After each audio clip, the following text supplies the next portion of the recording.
څوک وایي په موږ باندې قرض دی، قرضونو کې ګیر یو، د قرضونو د ختمېدو بندوبست نه کیږي، او یا بندوبست شته خو وخت پالي، یا چا روزګار روان کو او وایي چې بهی قرضونو کې زه مبتلا نشم. نو د هغوی دپاره زما دوه عملونه، دوه وړې وړې وظیفې تاسو له در کومه چې انشاءالله دا کوئ که نه، الله جل شانه به تاسو د قرض نه خلاصئ. داسې بندوبست په دله کوي که نه چې تاسو به حیران یې ربه د کم سیډ نه تا د دې قرض د ختمېدو بندوبست وکړو.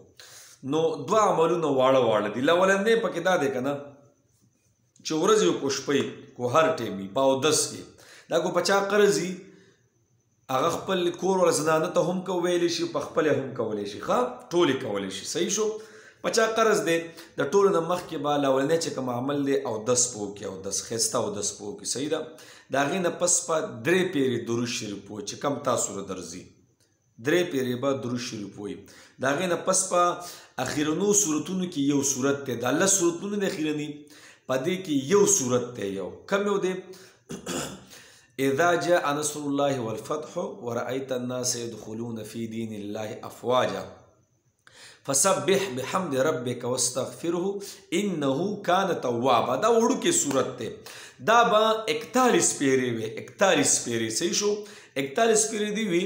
د هغې نه پس په بیا 3 پیرې درود شریف وي، او دې نه پس په بیا څه کې بیا به دعا کې چې کومه دعا کې الله به قبلي. ښه ته ګوره چې الله دې قرضونه ختموي او کو نه، خو څه یقین سره به خبره کوو. صحیح شو. دویمه بله دعا، دویمه د ماغوستن د مونځ نه پس، ماغوستن د مونځ نه پس 11 پیرې به درود شریف وي، 11 پیرې. خو درود ابراهیم نه دا ډېر بهتر دی بیا چې دا ویلی شي. 11 پیرې درود وویله مبارکه. د هغې نه پس په یا معزو، یا معزو زی د زیخه زی تیر شوی ویډیو هم ما وکړه، پای کې ډېره مسله راغلې وه، هغه ملګري بیا په ټکي باندې نه پوهېدله. یا معزو زی زیخه زواد نه دی ښه زی ده. یا معزو به 100 پیرې وي، یعنی 11 پیرې دې څه ووي درود شریف ووي په نبي علیه صلات وسلام باندې. بیا به څه کې بیا به 100 پیرې یا معزو وي. د هغې نه پس په به 11 پیرې درود شریف ووي. دا عمل به راټینګې ښه. په دې کې به قضایي نه راولي چې 1 ورځ دې وکړو او 2 ورځې دې ونه کړو، قضایي به پکې نه راولي، همیشوالی به په دې کې راولي. ته بیا ګوره چې الله جل شانه قرض څنګه ختموي، پوهې به هم پرې نه شي.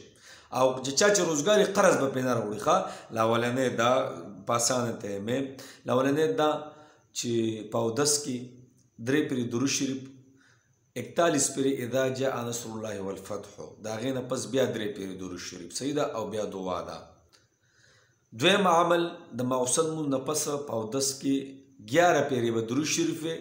د هغې نه پس په بیا یا معزو بله دعا ورسره هم راغلي و بار کې یا معزو، دا به 100 پیرې وي. د هغې نه پس په بیا 11 پیرې درود شریف وي. دا عمل به کوئ، په دې کې به کموالی نه راولي. تاسو بیا ګورئ انشاءالله چې ستاسو قرض بیا ختمیږي او که نه، خو په شرط د دې چې څه سره یقین سره، ښه چې یقین یې مې هر څه به کېږي. صحیح ده انشاءالله. دې مونږ کوشش وکړو. ښه جي.